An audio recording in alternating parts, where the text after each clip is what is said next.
Welcome to St Ives School of Painting's How-To series.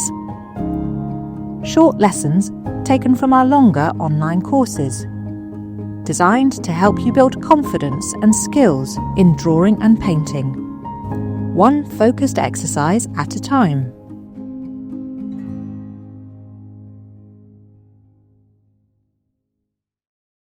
So we're going to begin with mixing a palette. So you can see, I think I have been mixing, laid out my colours in advance today, as some of you may have done already.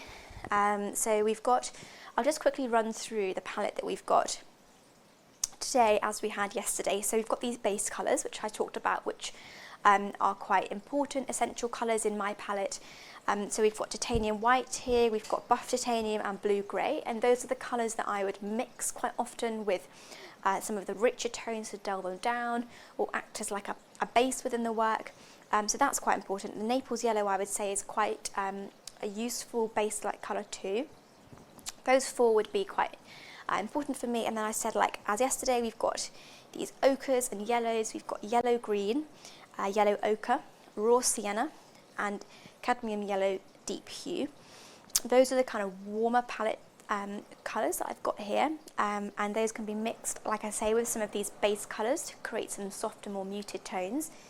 And then with the greens over here, I've got terra vert, which I said was like the most kind of sort of the base green that I would use. They're quite typical green. It's sort of like a quite slightly more muddy green, I would say. And then the hooker's green is very vivid green, but also very dark. So you could use it, mix it with, say, a French ultramarine up here to create that more kind of like brown-like tone, dark tone.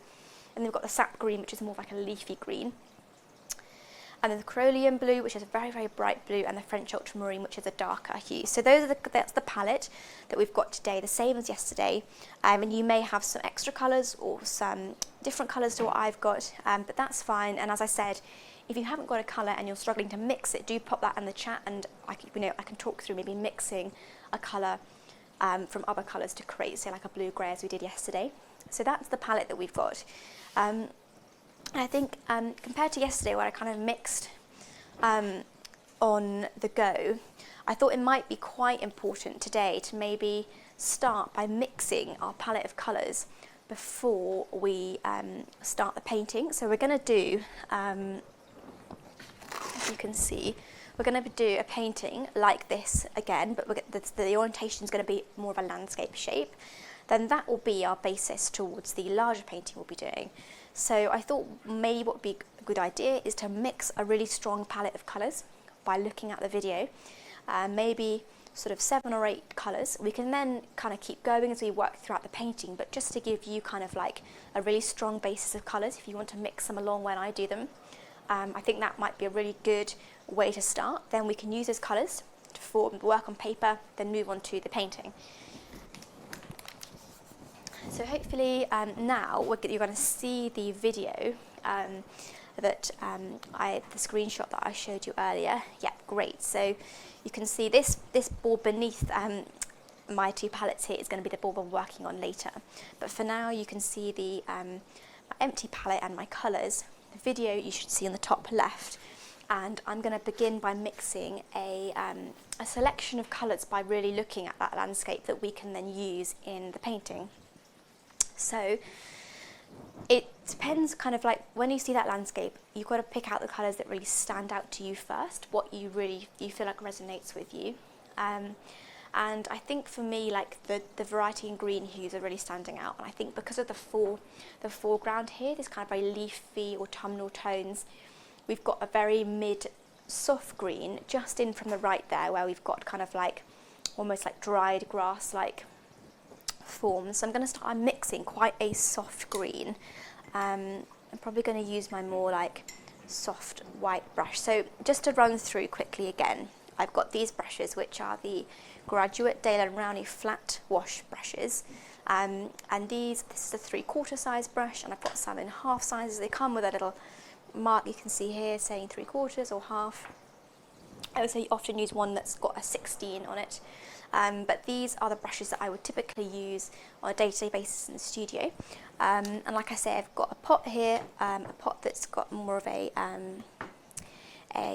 sort of lighter white mix of oil, and I've got the darker pot just so I don't mix my colours too much. That's a good starting point for not making your colours too murky, is to have two separate pots of your white spirit. So to begin with, I'm going to use my lighter brush, and I've got some cloth here on the sides to wipe off any residue, and I'm going to begin by mixing this sort of softer green tone. So I'm going to take some buff titanium for this, and I'm going to place this. And when I start mixing colours, I like to make sure the brush is really covered in the colour before I start mixing into it. So I'm taking some buff titanium, make sure you've got plenty there, and some terravert. Mix that together, a little bit more maybe. You'll find you always use, in terms of ratio, you'll always use a greater amount of these base colours to the strong, more pigmented colour like the terravert. So just making sure I get enough of that off the brush. Mixing those together, that's quite a soft greeny grey colour that I'm quite happy with. Just a very simple mix of buff titanium and terravert there. And that is the kind of colour that I might use in the bottom right hand there with those kind of grassy colours. And again, these kind of softer muted tones I might use to mix again with another colour. So you're almost creating your own secondary palette that you might mix again to make more colours, like a third palette in a way. So that's one colour there. And then I'm going to mix a slightly sort of warmer, brighter green. So I'm going to leave that brush for now and come to a slightly darker brush that I have here. And I'm going to take some sap green, and quite a bit of that, because it's going to be a very much a warmer, and a bit of yellow green.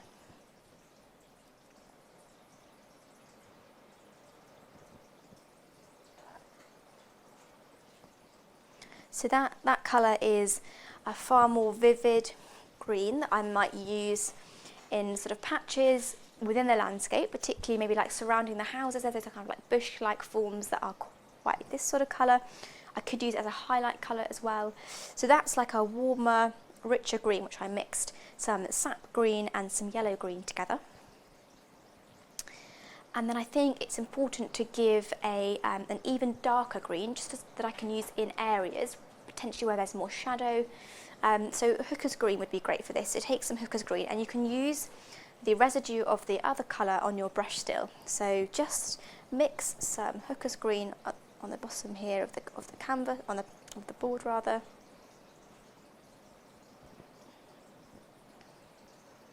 And I might take a little bit of raw sienna, this more browny ochre colour, and mix that, and that just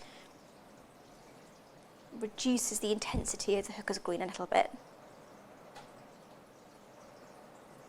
So that was raw sienna mixed with hooker's green. If you've not got raw sienna, you could use yellow ochre, that would be fine, or even a bit of the cadmium yellow deep hue mixed with some French ultramarine, that would give you a same kind of thing.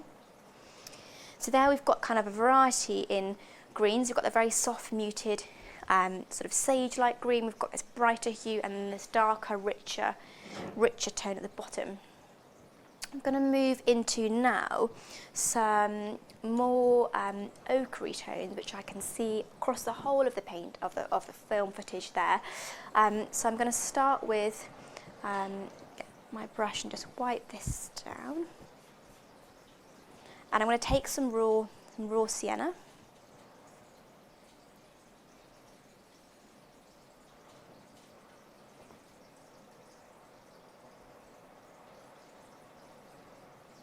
Like so, and some terravert I think for this, and that will reduce the intensity of the ochre in that colour, and it just gives it a slight softness, and this will be very useful, particularly in the sort of dividing of the fields there, more of a base tone.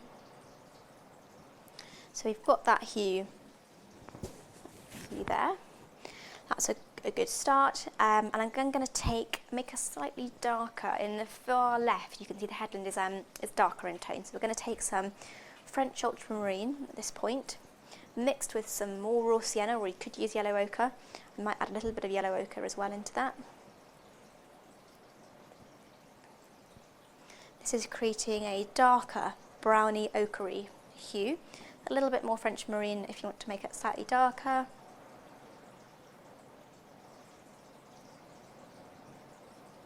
Make sure you take all the residue off the brush.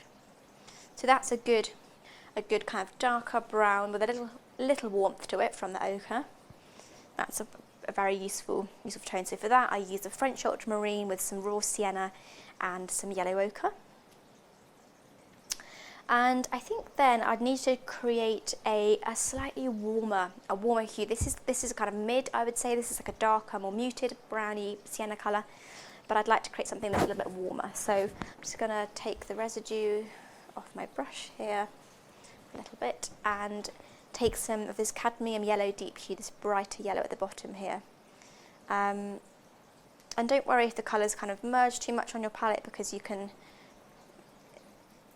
just keep kind of adding to them on the palette. You'll kind of get like a rhythm between the colours. So I'm mixing that yellow there. I'm taking some raw sienna,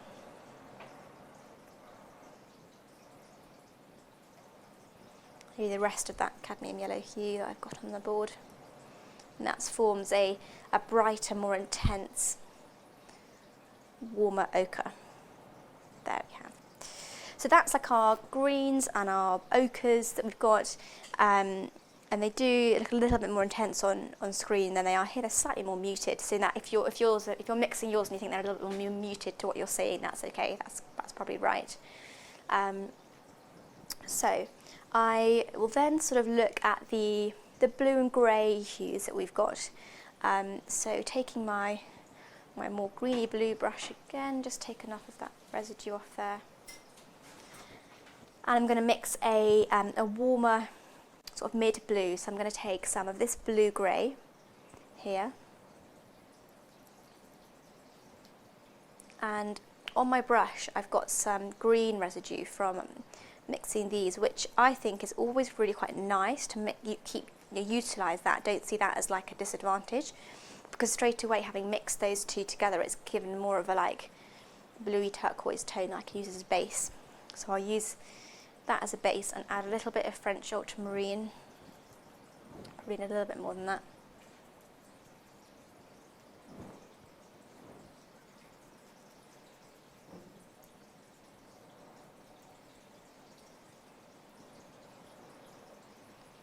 Which can be used as quite a soft mid blue, and then to create a brighter blue, taking some of this corollium with some French ultramarine.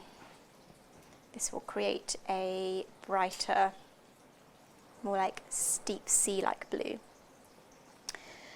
So you've got 8 colours there so far, and I think these are a good base to work with for now, and that we can go in and we'll mix more colours as we go through. But I would say that these colours give a good base there. Want more tips, tricks and inspiration?